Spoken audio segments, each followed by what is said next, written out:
Are you exercising your ISO stock options and looking for ways to avoid the horrible AMT tax? Stay tuned. In this video, I'm covering the 5 ways that you can avoid AMT tax with ISO stock options. Hi, I'm Julie Merrill. I'm a CPA and I thrive on helping individuals and business owners grow their wealth while saving taxes along the way. Today, I'm talking about ISO stock options specifically. And if you've heard me talk about the AMT tax before in other videos, you know that I think it's the most evil thing on earth that you can be taxed or have a tax due when you haven't sold anything, which happens when you have ISO stock. I'm not going to go into the details of how AMT works in this video, but I am going to cover the 5 ways where you can avoid it altogether if you have ISO stock options available to you. So tip number 1 is to exercise early. Not all companies allow you to early exercise, but if you do, you can exercise or purchase your ISO stock options very early on in employment. And the earlier on in the company lifespan, the less AMT impact you might have, if any at all. Sometimes in new companies, the strike price, what you pay to exercise to buy that stock, is the same or very small differential between what you pay and what it's valued at that date.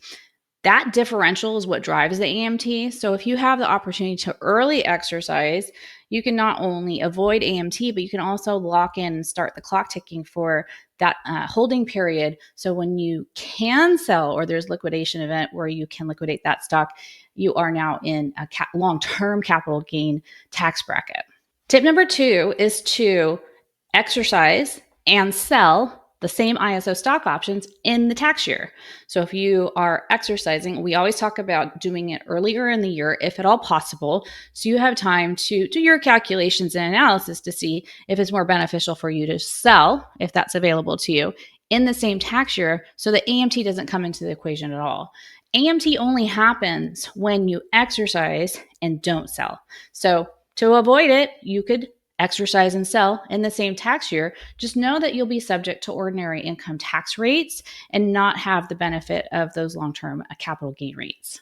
Tip number 3, and rarely am I seeing clients do that, is just to simply pass on the stock options altogether. Now, if you're working for a company and you believe in a company and you have the option to buy in, this might not be the best wealth building advice for you, but it could and would make it so that you don't have to pay AMT if you don't exercise altogether. So if you're sitting on ISO stock option grants, they've maybe vested, but you have not exercised them, you don't have to worry about AMT. Tip number 4 is to wait until there's a liquidation event. So whether that's going public or there's a purchase, you can wait to exercise until that happens. Now, know that different companies, if there's a merger, they might treat exercised stock options differently than unexercised in that liquidity event. So there is a little risk there, but you could just hold off and wait to exercise until there's actually an opportunity to cash out in the same tax year from that investment, because this is really an investment for you. So it limits your AMT because once again, you'd be buying and selling or exercising and selling in the same year. And it really decreases your risk because you know there's a liquidity event coming up and you can actually cash out on those ISO stock options. Going back to an earlier tip, you're exercising and selling in the same tax year, no AMT. Tip number 5 is to exercise your ISO stock options in a tax year in which you already have higher income. So AMT is based on your unrealized gain. So whatever that growth is in the current price of the stock versus what your exercise price is, that's going to affect your alternative minimum tax. If you already have a large tax liability in the current year, your AMT may not come into play as much because remember, it's a minimum. So how can you take advantage of something like this where we're trying to exercise in a year where you already have higher income?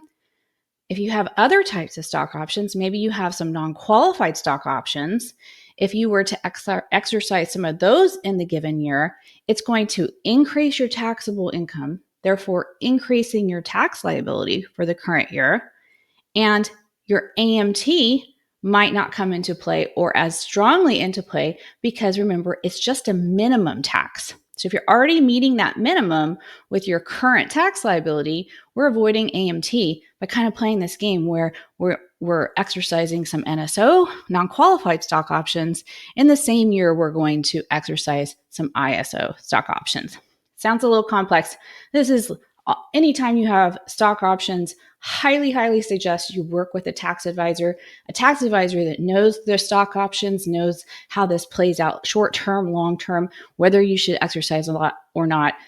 Also, maybe even working jointly with your wealth advisor if you have someone managing your money, where this is going to go, how it's going to play if you do owe tax, and helping you out. Have a team of experts there to guide you through this. This is complex. And if you sit back and just let what happens, then unfortunately, that's sometimes when I get clients after the fact and they have huge tax bills from AMT on stock they never sold. And it's such a painful conversation to have. So be proactive, know your opportunity, know your options, and plan in advance and save yourself some taxes along the way. If you like this video, ring the bell and follow my channel for more videos like it. I'm Julie Merrill. I'm a CPA, and I'll see you next time.